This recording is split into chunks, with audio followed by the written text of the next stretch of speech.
안녕하세요. 저는 동시통역사로 일하면서 서울에 살고 있는 40세 여성입니다. 오늘 저는 결혼 후에 겪은 어이없는 일을 말씀드리려고 합니다. 사람이 살다 보면 생각하지 못했던 뜻밖의 상황과 마주치는 일이 흔히 있습니다. 믿었던 사람에게 뒤통수를 맞기도 하고 설마가 사람 잡는다는 말처럼 방심하고 있다가 허점을 찔려서 망하기도 하죠. 제가 그런 경우에 속합니다. 두 여자에게 연이어 뒤통수를 호되게 맞았고 그 결과 인생이 파탄나기 일보 직전까지 몰리게 되었죠. 설마 사람이 어떻게 그런 짓까지 하겠어 라고 생각하며 믿고 방심했기 때문입니다. 하지만 세상에는 우리들이 상상하는 것 이상으로 악독하고 파렴치한 인간들이 아주 많다는 사실을 제가 당한 억울하고 분한 사연을 통해 알려드리려고 합니다. 제 아버지는 외교관이셨어요. 주로 유럽에 있는 나라에서 근무를 하셨는데 2년이나 3년에 한 번씩 다른 나라로 가서 근무를 하셨습니다. 그래서 어렸을 때는 아버지와 같이 지낸 적이 없었어요. 그러다 제가 중학생이 될 무렵에 아버지는 미국의 한국 대사관에서 근무하게 되셨고 엄마와 저는 아버지가 있는 미국으로 가게 되었죠. 그때부터 아버지가 한국의 외교부로 발령이 나서 귀국할 때까지 5년간을 미국에서 살게 되었어요. 그래서 저는 중고등학교를 미국에서 다니게 되었습니다. 처음에는 미국 생활이 낯설었고 적응하기에 힘들었는데 1년 정도 지나자 영어도 어느 정도 익숙해졌고 친구들도 생겼어요. 미국의 문화에 적응을 하고 보니 아주 자유로워서 한국보다 좋았습니다. 다만 여전히 남아있는 인종차별과 밤거리를 절대 여자 혼자 다니면 안 된다는 걸 제외하면 말이에요. 중학생이 되어서 시작한 유학생활이었지만 저는 영어를 빨리 배웠습니다. 보통은 초등학교 저학년 때 유학을 와서 영어를 배운다고 하잖아요. 중학생이 되면 이미 늦어서 영어를 빨리 배우지 못한다고 하던데 저는 언어를 배우는 감각이 남달랐는지 1년 만에 영어를 스펀지처럼 빨아들여서 의사소통에 전혀 문제가 없는 수준이 되었어요. 부모님도 저의 탁월한 언어 감각을 보시고 아주 좋아하셨습니다. 소희는 다른 애들보다 영어를 빨리 배우는 것 같구나. 네 실력이면 여기서 대학을 다녀도 아무 문제 없겠어. 아버지는 제가 미국에서 대학까지 마치게 할 생각이셨습니다. 저도 미국에서 학교를 다니는데 문제가 없어서 그렇게 할 생각이었는데 3년 뒤에 문제가 생겼습니다. 아버지께서 한국의 외교부로 들어오라는 인사발령이 난 겁니다. 아무래도 한국에 들어가야 할 것 같다. 내가 알아보니 소희만 여기 남아서 계속 학교를 다닐 방법이 없어. 인사발령이 났으니 아버지는 당연히 귀국을 해야 했지만 저랑 엄마라도 미국에 계속 살 수 있는 방법을 찾아보셨는데 그게 불가능하다고 하셨어요. 그래서 결국 아버지를 따라 한국으로 돌아와야 했습니다. 미국에 처음 정착했을 때처럼 차별받을 일이 없을 줄 알았는데 한국에 와서 고등학교를 다니면서 문제가 생겼습니다. 친구들이 제게 텃세를 부렸거든요. 틈만 나면 저를 무시하면서 괴롭히기 시작했습니다. 너 미국에서 살다가 왔다던데 한국말은 할 줄 알아? 친구들은 뭔가 오해를 하고 있었어요. 미국에서 5년만 살다 온 건데 저를 아예 외국인 취급하고 있었습니다. 아버지 때문에 한국으로 유학을 왔다고 생각하는 것 같길래 제가 해명해 보았지만 친구들은 저를 자기들과는 다른 부류로 생각하고 거리를 뒀습니다. 제가 있으면 제 영어 발음을 흉내내면서 놀려댄 적도 있었어요. 야, 오늘 담탱이 몰래 야자 빼고 땡땡이 치자. 이런 건 영어로 어떻게 말해? Let's go 땡땡. 이러나? 너 영어 잘하잖아. 빨리 말해봐. 이런 식으로 이상한 질문을 할 때면 저는 대답하지 않고 무시했어요. 그런데 친구들은 자기들을 무시하면서 잘난 척한다고 화를 내더라고요. 야, 사람이 말하는데 쉽냐? 네가 그렇게 잘났어? 미국에서 살다 왔으면 다야? 안 그래도 적응하기 힘든데 친구들이 시건방지다고 놀리고 왕따를 시키자 더 이상 버틸 수 없었습니다. 제 편을 들어주는 친구 하나 없으니까 밝고 활동적이었던 성격이 말이 없고 내성적인 성격으로 변해갔습니다. 저희 엄마도 그 사실을 알아차리고 아버지와 상의를 하기도 했죠. 여보, 소희가 걱정이에요. 학교 생활에 통 적응을 못하는 것 같아요. 그래? 어떻게 하지? 다른 데로 전학이라도 보내야 하나? 내가 학교에 찾아가서 상담해 봤는데 내년이면 3학년이라 전학도 안 된다고 하더라고요. 설사 전학을 간다고 해도 그 학교에서 잘 적응한다는 보장도 없고 이걸 어쩌면 좋아요. 그렇다고 풀이 잔뜩 죽어있는 애를 그냥 내버려둘 수도 없으니 큰일이야. 날마다 부모님께서 저를 걱정하시는 소리를 들었지만 따돌림 문제를 해결해 주시지 못했죠. 힘들어도 참고 견디면서 졸업을 하는 것 외에는 다른 방법이 없었습니다. 아버지께서도 아무리 찾아도 방법이 없으셨는지 저를 따로 불러 달래기 시작하셨습니다. 소희야, 1년만 참고 졸업하자. 졸업하고 미국에 있는 대학으로 유학 가면 다 해결될 거야. 힘들어도 어쩌겠니? 참고 이겨내야지. 아버지께서 고등학교만 졸업하면 미국으로 유학을 보내줄 테니 1년만 참으라고 했어요. 몇 달 뒤에 3학년이 되자 저는 유학 전문 컨설팅 업체의 도움을 받아서 본격적으로 유학 준비를 하게 되었습니다. 소희가 워낙 영어에 능통하고 공부도 잘해서 아이비리그 대학도 도전해 볼 만한 것 같습니다. 부모님께서 말하신 이 대학이랑 이 대학의 원서를 접수해 보면 어떨까요? 유학업체 관계자분께서 제 실력이면 미국의 스카이로 불리는 인류 대학도 가능하다고 하셨습니다. 그래서 저는 지긋지긋한 한국을 떠나기 위해 이를 악물고 미국 대학 진학에 필요한 준비를 하기 시작했습니다. 그때는 저를 괴롭히는 친구들이 있는 한국이 너무 싫었거든요. 얼마나 미국이 그리웠는지 미국 학교 친구들과 할로윈 파티를 하고 축제를 즐겼던 추억들이 꿈에 보일 지경이었어요. 제발 미국에 갈 수 있길 빌며 1년간 치열하게 준비한 끝에 예일 대학으로 유학을 갈 수 있게 되었습니다. 대학에 진학하기로 하고 짐을 싸려고 하니까 엄마가 엄청 걱정하시더라고요. 소희야, 진짜 가야 하니? 아무리 전에 살았다곤 하지만 너 혼자 잘 지낼 수 있겠어? 괜찮다니까 몇 번을 말해. 내가 미국에서 안 살아본 것도 아니고 걱정하지 마. 제가 이렇게 말해도 엄마가 끝까지 걱정이 되셨는지 출국하는 제 손을 잡으며 울기까지 하셨습니다. 그 전에는 부모님과 같이 살았기에 문제가 없었는데 이제는 저 혼자 미국에서 살아야 하니까 불안하셨나 봐요. 그래서 엄마를 꼭 안아주며 울지 말라고 다독였습니다. 엄마, 애같이 왜 울어? 나도 이제 성인이야. 딴 생각 안 하고 공부만 해서 통역사 돼서 올 테니까 기다리고 있어. 만약 한국이 싫어서 유학을 가는 것이 아니었습니다. 동시 통역사로 장래 희망을 정해놨기 때문에 저는 꼭 유학을 가야만 했죠. 유학 전문업체 담당자도 유학 신청 서류에 장래 희망을 적어주면 붙을 확률이 높아진다고 하더라고요. 왜 미국 대학에 가려고 하느냐, 유학 생활이 너의 장래 희망에 어떤 도움이 되느냐와 같은 질문에 답을 해야만 했는데 제 생각을 읽었는지 업체 관계자가 동시 통역사라는 말을 꺼냈습니다. 유학 신청서에 내가 목표로 하는 일이 따로 있다고 적어야 돼. 예를 들자면 동시 통역사 같은 직업들을 적어주면 좋을 거야. 그 말을 듣고 저는 동시 통역사가 되기를 원한다고 적었어요. 그렇게 대학 생활을 하면서 통역사가 되기 위한 공부를 했고 국제적으로 인정받을 수 있는 자격증도 얻었습니다. 정신없이 4년을 보내고 통역사 자격을 얻고 나니 갑자기 외롭다는 생각이 들었어요. 유학 초창기만 해도 미국이 마냥 좋았는데 막상 4년이 지나고 보니 이젠 고국인 한국이 너무 그리워지더라고요. 그래서 저는 동시 통역사를 필요로 하는 미국 회사로 취업하거나 시민권을 얻어서 눌러 앉을 수 있었지만 한국행을 선택했습니다. 갑자기 한국으로 간다니까 친구들도 절 붙잡는데 당연히 아버지께서도 절 말렸죠. 제가 오랜 고민 끝에 한국행을 통보하니까 아버지께서 한숨을 쉬며 말씀하셨습니다. 너도 이제 성인이니 여러 가지 고려해서 결정한 거겠지만 기왕 나간 김에 미국 시민권을 따는 게 어떠겠니? 다시 한번 생각해봐라. 나중에 후회할 거다.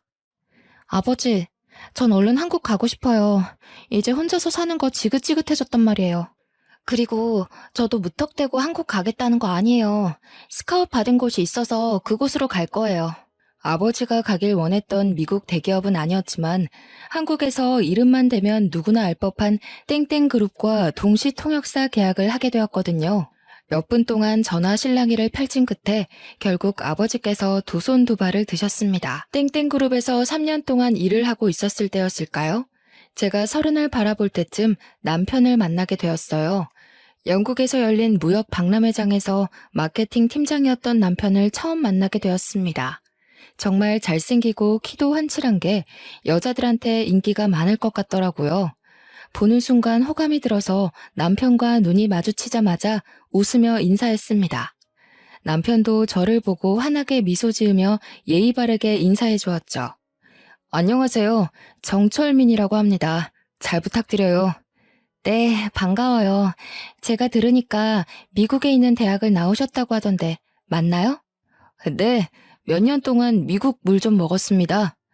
혹시 어느 대학 나오셨나요? 예일대학에서 경영학 공부를 했어요. 어머, 저도 그 대학 나왔어요. 정말요? 여기서 유학 동창을 만나다니 더 반갑네요. 전공이 달라서 몰랐는데 남편과 제가 동창이었더라고요. 그걸 계기로 저희는 빠르게 가까워졌습니다. 틈나는 대로 사적인 대화도 많이 나누고 전화나 문자도 자주 나누었죠. 박람회가 끝날 무렵 남편이 제게 먼저 대쉬를 하기도 하였습니다. 소희 씨, 이번 회의 때 동시통역을 아주 잘해주셔서 감사합니다. 제가 밥 한 끼 사드리고 싶은데 한국에 돌아가서도 연락드려도 될까요? 네, 물론이죠. 언제든지 연락 주세요. 남편과 대화가 너무 잘 통해서 남편에게 연락이 안 와도 제가 해볼 생각이었습니다. 하지만 한국으로 귀국한 뒤에 여러 국제 행사를 따라다니느라 남편에게 연락해볼 시간이 없었죠. 그런데 어느 날 남편에게서 문자가 한 통 왔습니다. 저녁을 먹자는 제안을 하길래 반가운 마음에 얼른 약속을 잡았는데요. 제가 잠깐 시간을 내서 밥만 먹고 헤어졌는데 며칠 뒤에 바로 연락이 왔습니다. 소희 씨, 요즘도 바쁘시나요? 요즘 이상하게 소희 씨 생각이 나네요. 밥은 잘 챙겨 먹고 다니시는 거 맞나요? 저도 남편에게 호감이 있었지만 남편이 저에게 더 호감이 있는 눈치였습니다. 그때부터 거의 매일 제게 문자와 톡을 보내길래 저도 마음이 더 깊어지기 시작했죠. 남편이 틈만 나면 어떻게 지내는지 뭐 하는지 묻다가도 보고 싶다고 하면서 저에 대한 속마음을 솔직하게 드러냈습니다. 해외 유학파 출신의 외모도 괜찮고 잘 나가는 대기업 팀장이 이렇게 적극적으로 나오는데 어느 누가 안 넘어갈까요? 하지만 제가 너무 바빠서 관계가 빠르게 진행되지 않았습니다. 몇 달이 지나고 나서야 남편이 정식으로 사귀자는 말을 꺼내더라고요. 이제 소희 씨도 제 마음 알 거라고 생각해요. 우리 진지하게 교제하면서 결혼까지 생각해봐야 하지 않을까요? 남편도 그렇고 저도 적은 나이가 아니라서 남편과 결혼을 전제로 만나보고 싶었습니다. 하지만 저희 둘 다 국제적인 업무를 맡고 있어서 한국에 있는 시간보다는 외국에 나가 있을 때가 더 많았죠. 1년간 연애를 하면서 같이 보낸 시간은 얼마 되지 않아서 결혼 이야기가 나오는데 많은 시간이 흘렀습니다. 그러다 그가 국내 업무를 맡게 되었을 때 제게 프로포즈를 했습니다. 30대 중반에 들어서니 결혼 문제를 더 이상 미룰 수 없겠더라고요. 남편과 몇 개월 만난 것도 아니고 3년 정도 교제했으니 결혼할 때가 왔다고 생각했습니다. 그래서 결혼을 허락받으려고 시댁에 찾아갔죠. 시어머니께서는 저를 보자마자 매우 마음에 들어 하셨어요. 우리 며느리가 동시통역사라고 했니? 동시통역사 며느리면 우리 아들한테 아주 딱이지. 그래, 결혼식은 언제 올릴 거니? 시어머니께서 저를 좋아하신 만큼 저도 시어머니의 말투와 성격이 마음에 들었습니다. 말하는 품격만 봐도 교양이 온몸에서 줄줄 흐르는 세련된 사모님이었거든요. 저를 보자마자 칭찬을 너무 많이 해주셔서 몸둘 바를 몰랐습니다. 철민이 덕분에 해외 유학파 며느리를 다 보게 되는구나. 이런 며느리가 우리 집안에 들어오다니 가문의 영광이 따로 없다. 가문의 영광이라뇨. 저 받아주시면 제가 더 감사하죠. 나는 우리 철민이랑 얼른 결혼했으면 좋겠는데 사돈이 싫어하면 어쩌니? 딸 아깝다고 우리 아들 내치는 거 아닌가 몰라. 아니에요. 저희 부모님도 좋아하실 거예요. 실제로 저희 부모님도 남편이 마음에 쏙 든다고 하셨거든요. 시어머니를 처음 본 날만 그런 게 아니라 정식으로 잡은 상견례 자리도 화기애애한 분위기에서 진행되었습니다. 집안에 돈도 많지 시어머니께서는 저를 너무 좋아해 주시는 교양인이지 시아버지가 안 계신 것만 빼면 완벽한 집안이었습니다. 연애를 하면서 남편은 부모님이 이혼했다는 말은 했지만 왜 이혼을 하게 되었는지는 말해주지 않았어요. 신뢰가 될 거라고 생각하고 묻지 않았는데 결혼을 하고 나자 남편이 그 내막을 털어놓았습니다. 여보, 우리 아버지 말이야. 사실은 바람이 나서 이혼하신 거야. 뭐? 시아버지께서? 남편 말로는 아버님께서 아주 잘 나가는 사업가셨고 계열사를 5개나 거느리고 있는 작은 그룹의 회장이었다고 합니다. 그런 시아버지의 한 가지 약점은 여자를 너무 밝힌다는 것이었죠. 더 기가 막힌 사실은 시아버지께서 먼저 불륜 사실을 털어놓았다는 거예요. 여보, 이제 우리 철민이도 다 컸으니까 이제 정리하자. 진심으로 사랑하고 같이 살고 싶은 사람이 생겼어. 뭐라고요? 당신 미쳤어요? 다른 여자랑 살 거니까 이혼하자는 거예요? 시아버지께서 언제부터 누구랑 불륜을 저지르고 있었는지 아주 당당하게 털어놓았다고 해요. 하지만 어디 이혼이 그리 쉽나요? 시어머니가 남편 결혼시키기 전까지 이혼 못한다고 하니 시아버지께서 놀라운 제안을 꺼내놓았습니다. 이혼하자. 내가 가지고 있는 회사 중에서 가장 괜찮은 회사 줄 테니까 그걸로 퉁치자고. 회사 하나를 시어머니께 줄 테니 골치 아프게 위자료 소송 같은 거 하지 말고 조용히 끝내자고 하셨답니다. 시어머니께서 화를 내시면서 헛소리 말라고 무시하니까 시아버지께서 집에 들어오지 않으셨다고 하죠. 남편하고 동갑인 이때 어린 내연녀에게 완전히 홀려서 이미 마음이 떠났는데 어쩔 수 없었다고 합니다. 소송해봐야 돈만 많이 나가고 동네에 소문만 나니 시어머니께서 회사만 받고 모든 관계를 정리했다는 겁니다. 그 회사를 시어머니께서 맡아서 운영하고 계시지만 나중에는 남편이 이어받을 거라고 하더라고요.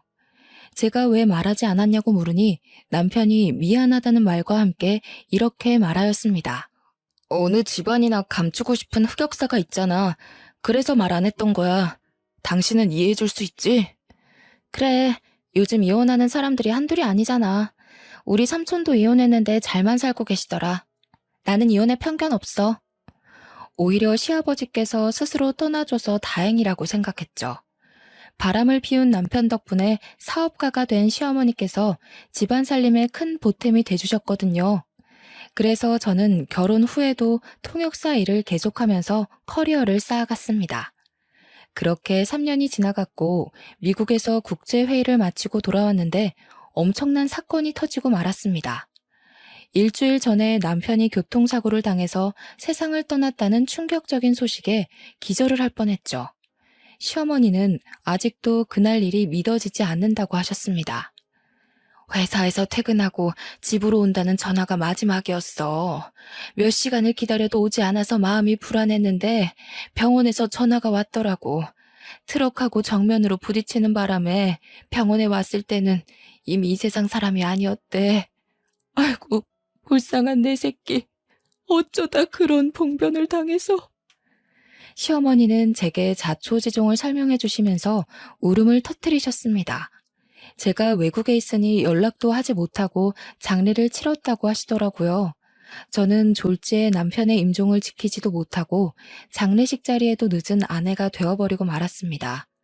급하게 남편의 장례식장에 갔지만 상주로서 역할도 하지 못했습니다. 저 대신 상주로선 시모 옆에 서 있기만 했는데요. 제가 금방이라도 쓰러질 것 같으니까 어머님께서 집으로 가라고 했습니다. 충격을 받아 머리도 어지럽고 토할 것 같아서 집에는 가지 않고 잠시 화장실에 다녀왔을 때였습니다. 시어머니께서 시누이랑 이야기를 하고 있더군요. 일부러 들으려고 한 건 아닌데 목소리가 워낙 커서 들어가자마자 바로 들렸습니다. 그래, 내가 알아보니까 당사자가 죽었어도 불륜으로 소송 걸면 걸린다는 거야. 그러니까 민철이가 만나던 여자가 있었다는 걸 절대 알게 하면 안 돼. 맞아. 이제 곧 남남이 될 텐데 돈 아깝게 위자료 물어줄 필요는 없잖아. 맞아, 엄마. 굳이 그럴 필요는 없지. 그런데 어떻게 숨기려고 그래? 들키면 어쩌려고? 어머님께서 도대체 무슨 말씀을 하시는 걸까요? 시어머니의 말을 듣고 소름이 돋고 말았습니다. 아무리 어머님이 하시는 말씀을 훔쳐들어도 남편에게는 내연녀가 있었고 그걸 시어머니도 알고 있었다는 소리 같았습니다. 며칠 동안 패닉 상태에 빠져서 아무것도 하지 못하고 집에 누워 있어야 할 정도로 정신적인 충격을 받았죠. 그때 보험회사에서 전화가 한 통 왔습니다. 안녕하세요. 땡땡 보험사 김주민 팀장입니다. 정철민 씨 아내분 되시죠?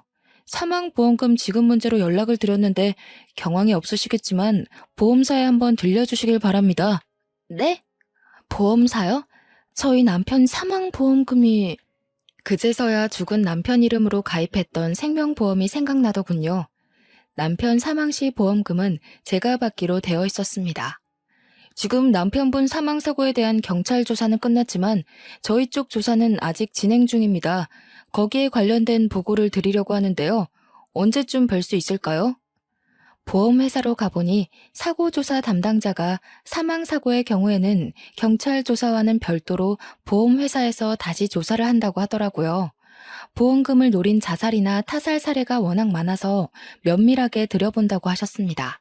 그래서 얼마나 걸릴까요? 보험금 지급이 걸린 문제여서 경찰보다 더 철저하게 조사합니다. 그래서 조금 더 기다리셔야 합니다.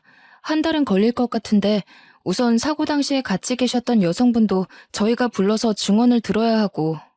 네? 같이 있었던 여성이라고요? 네, 경찰 조사에는 동승한 여성이 있었다고 적혀 있었습니다. 그게 누구죠? 그건 저희가 말씀드릴 수 없습니다. 경찰 쪽에 문의드려도 저희처럼 안 된다고 하실 거예요. 대신 담당자분께서 사고에 대한 대략적인 설명은 해주셨습니다. 자세히 들어보니 시어머니께서 하신 말과 전혀 달랐습니다. 남편이 퇴근하고 혼자 집으로 가다가 사고가 났다고 했는데 사실 양평에서 사고를 당했다고 하더라고요. 저희 집과는 정반대에 있는 곳이었습니다. 그래서 저는 바로 경찰서를 찾아가서 남편의 사고를 조사했던 경찰관을 만났습니다. 경찰관 분께서 제 신분을 확인하고 서류에 사인을 하라고 한 다음에 남편이 어떻게 사고를 당해서 죽게 되었는지 자세하게 말해주셨죠. 경찰에서는 이미 종결된 사건이니까 전부 말씀드릴게요. 먼저 동승했던 여성분이 있었던 건 사실입니다. 사고가 난 다음에 신고도 그 여성분이 했으니까요. 여기 그 여성분이 증언한 내용입니다. 내연녀의 말에 따르면 그날 남편과 같이 양평으로 드라이브를 갔다고 합니다. 같이 저녁을 먹을 동안 내연녀는 맥주를 좀 마셨고 남편은 술을 먹지 않았다고 해요. 식당을 나와서 바람을 쐬려고 드라이브를 하는데 내연녀는 맥주를 마셔서 화장실이 급해졌다고 하죠. 그래서 국도변 갓길에 차를 잠깐 세워놓고 내연녀는 풀숲으로 들어가서 볼일을 봤다고 하는데요. 급한 용무를 마치고 숲에서 나오는데 갑자기 대형 트럭 한 대가 남편이 타고 있던 차를 뒤에서 들이박았다고 합니다. 졸음 운전을 하던 트럭 기사가 갓길에 서 있던 남편의 차를 그대로 박아버렸다는 거죠. 그 사고로 남편이 타고 있던 자동차가 트럭 밑에 깔려버렸고 남편은 현장에서 바로 사망했다고 들었는데요.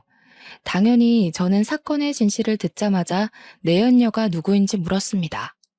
죄송하지만 그 여성분의 신원에 대해서는 저희도 알려드릴 수가 없습니다. 제가 알려달라고 매달렸지만 끝까지 알려주지 않더군요. 경찰서를 나오는 제 머릿속은 혼란스러워졌어요. 남편이 외도를 하고 있을 거라고 상상조차 안 해봐서 충격은 더 심했습니다. 죽은 남편을 상대로 불륜소송을 해야 하나 싶었지만 당사자는 이미 죽고 없어졌는데 그렇게까지 해야 하나 싶었습니다. 하지만 남편의 불륜을 알고 있었으면서 돈을 아끼려고 거짓말을 한 시어머니가 괘씸하다는 생각이 들었어요. 그래서 변호사를 만나 어떻게 해야 하는지 상의하고 있는데 갑자기 모르는 여자에게 전화가 왔습니다. 여보세요? 최소희 씨 본인 맞으시나요? 네, 그런데요. 누구시죠? 저는 소희 씨 남편이랑 내연관계 가졌던 여자예요. 네? 뭐라고요? 내연녀에 대해 어떻게든 알아내려고 변호사를 찾아간 건데 내연녀가 제 발로 찾아온 겁니다. 카페에서 만나서 이야기하자고 하길래 떨리는 심정으로 내연녀가 문자로 보내준 주소로 찾아갔죠. 내연녀를 실제로 보니 남편이 한눈에 반해서 넘어갈 만해 보였습니다. 얼굴도 몸매도 저보다 더 나아 보였거든요. 하지만 성격은 어찌나 고약한지 절 보자마자 재수없는 소리를 해댔습니다. 얼뚱이 서서 뭐 하세요? 시간 없으니까 얼른 앉으세요. 우리가 아주 불편한 관계라는 거 알아요. 하지만 그 사람은 이미 이 세상을 떠나고 없는데 우리끼리 싸워봤자 무슨 소용이 있겠어요? 내연녀는 뻔뻔하게 나오니까 코웃음이 절로 나오더군요. 제가 어이없는 표정으로 콧방귀를 뀌고 있는데도 내연녀가 꿋꿋하게 제게 제안을 했습니다. 소희 씨 시어머니도 저에 대해 알고 있어요.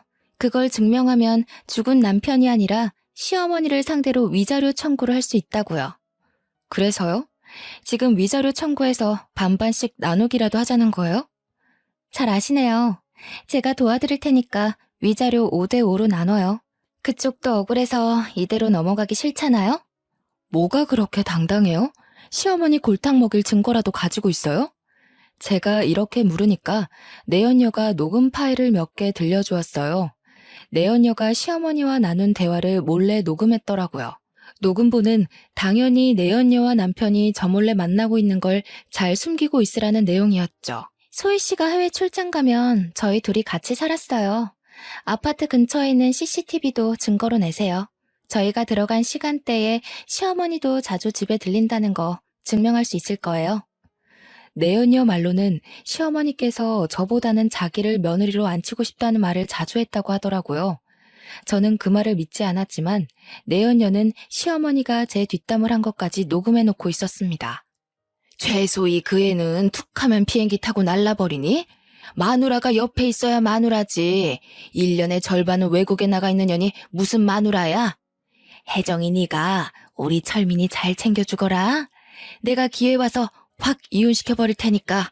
녹음 파일을 듣고 있던 저는 겉과 속이 다른 시어머니의 모습에 분노가 치밀어 올라서 견딜 수가 없었습니다.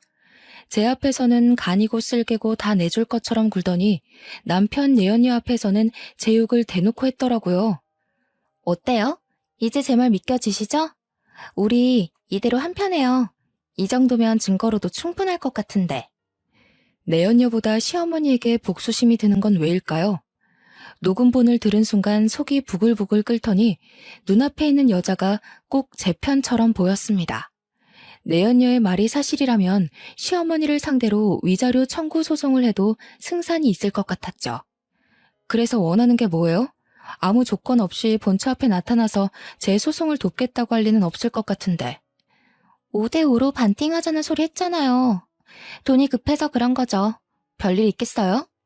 내가 정철민 믿고 이것저것 돈 질러놓은 게 많이 있는데 갑자기 죽어버려서 다 내 빚이 돼버렸잖아. 진짜 미친놈 아니야? 시집 오라고 해놓고 죽어버린 놈이 어딨어?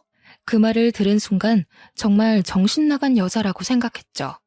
하긴 본처한테 머리카락 쥐어뜯기고 재산 탈탈 털릴 수도 있는데 기어코 찾아온 거 보면 하루살이 인생을 사는 것 같았습니다. 급한 불만 끄는 데에 온 정신이 팔려서 아슬아슬한 승부수를 둔 것 같았는데요.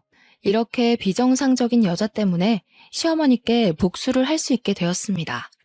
그리고 상간녀 소송을 하지 말아달라고 계약서까지 써달라고 하더군요. 저는 생각해본다고 말하고 남편 내연녀와 헤어진 다음에 머릿속으로 계산을 해봤습니다. 시어머니에게 위자료를 받아내고 보험금을 받는다면 시댁에 복수도 하고 관계를 완전히 정리할 수 있을 것 같았어요.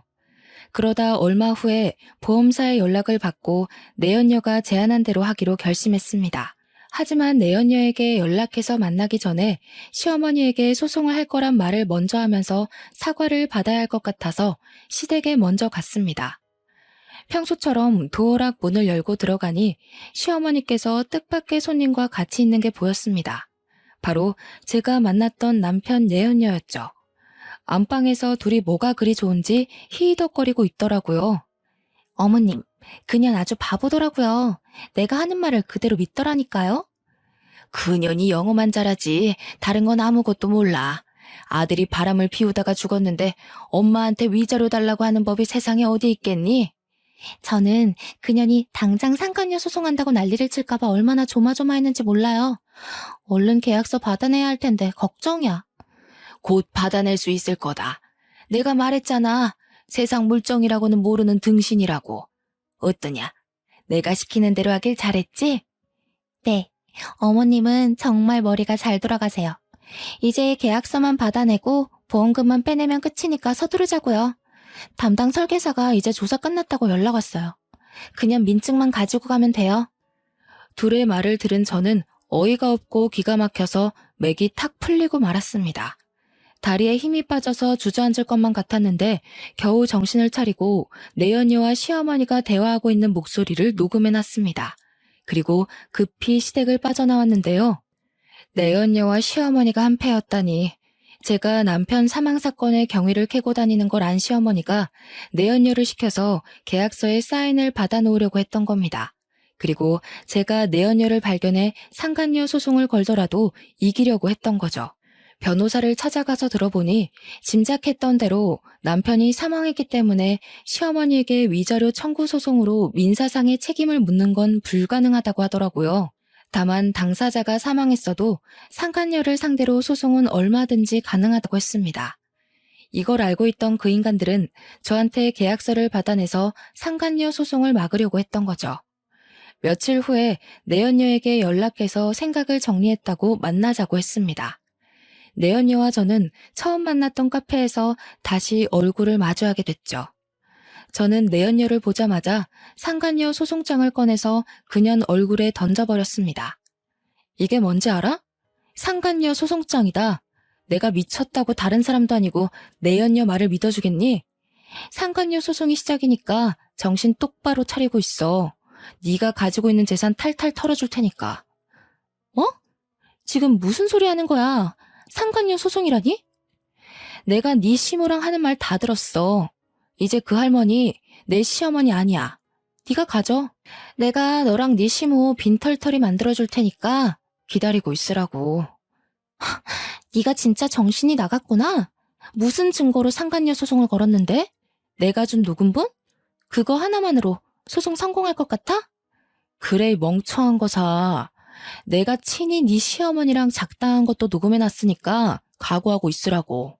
내연녀가 저를 향해 쌍욕을 내뱉길래 내연녀가 상황 파악을 할 수 있도록 찬물을 얼굴에 부어주었습니다. 그리고 집에 와서 서랍장을 뒤져보니 제 주민등록증이 없어져 있더라고요. 시어머니가 가지고 간 게 분명했습니다. 그 길로 바로 경찰서로 가서 시어머니와 내연녀의 대화를 녹음한 파일을 제출하고 둘을 문서 위조와 사기 혐의로 고발했습니다. 시어머니는 남편의 사망보험금을 가로채려고 보험 설계사와 짜고 서류를 위조하고 제 신분증을 훔쳐서 내연녀가 제 행세를 하도록 만들었더라고요. 위조죄로 깜빵에 보내겠다고 하니 시어머니가 제 집까지 찾아왔습니다. 억울하다며 펄쩍 뛰길래 경찰을 부른다고 했죠. 그랬더니 이번엔 내연녀 탓을 하며 제게 매달리더군요. 나는 널 속이려고 한 게 아니다. 철민이랑 바람핀 년이 나한테 협박해서 그랬어. 나는 시키는 대로 했을 뿐이야. 나는 아무 잘못도 없으니까 한 번만 봐주라, 응? 봐주긴 뭘 봐줘야죠? 내연녀보다 더 나쁜 게 어머님이에요. 어머님 양심이 있으면 제대로 죗값 받으면서 제 인생에서 나타나지 말아주세요. 소희야, 왜 그러니? 왜 내 말을 안 믿어줘? 나보다 내연녀 말을 믿는 게 이상한 거야. 그래, 그 녹음본도 내연녀가 위조한 거다. 그러니까 나 좀 살려줘. 위조한 거라고요? 말도 안 되는 소리 하지 마세요. 제가 어머님 말을 믿을 것 같아요. 경찰 불렀으니까 나중에 법정에서 보게요. 안 돼. 진짜로 경찰을 불렀다고? 이 우라질 같은 거사. 감히 날 신고해? 내가 밥 해주고 집 지어준 건 생각도 안 하니? 부모같이 대해줬건만 근본도 없는 년이. 결국 제가 부른 경찰이 와서 시어머니를 끌고 가는데도 끝까지 자기는 아무 잘못 없다고 욕설을 내뱉더라고요. 그렇지만 경찰이 조사 과정에서 확보한 증거를 들이대자 그제서야 잘못했다고 울고불고 난리를 치면서 제게 보험금을 돌려줄 테니 용서해달라고 빌었습니다. 하지만 이건 돈이 문제가 아니라 인간이 가져야 할 양심과 법적인 문제였어요. 아무리 돈에 눈이 멀어도 미망인이 된 며느리를 속이고 내연녀와 편을 먹다녀. 시어머니가 더 이상 사람으로 보이지 않았고 도저히 용서할 수 없었습니다. 내연녀는 물론 시어머니에게 위자료 소송을 걸었는데요. 내연녀와 시어머니는 제게 거액의 위자료를 물어줘야 했습니다. 그리고 민사상의 책임을 졌으니 이젠 법이 정한 형사상의 책임을 질 차례였어요. 시어머니와 내연녀는 구속되어서 법의 심판을 받게 되었습니다. 자기 꾀에 자기가 빠진다는 말처럼 자신의 잘못을 피하려고 무리를 해서 머리를 굴리다 보면 자승자박의 꼴이 되기 마련입니다. 잘못된 행동을 하지 않는 게 가장 좋겠지만 잘못을 저질렀다면 잔머리를 굴리면서 피하려고 하지 말고 솔직하게 잘못을 인정하고 그에 합당한 대가를 치러야 한다고 생각해요. 그렇지 않으면 더 큰 화가 반드시 돌아온다는 걸 기억하시길 바랍니다. 저는 깜빵에서 썩어가고 있는 시어머니와 내연녀를 보며 오늘도 정의롭게 살아가야 한다고 느끼고 있습니다. 제 할 거 열심히 하면서 기회가 되면 좋은 사람 만나가며 즐겨야죠.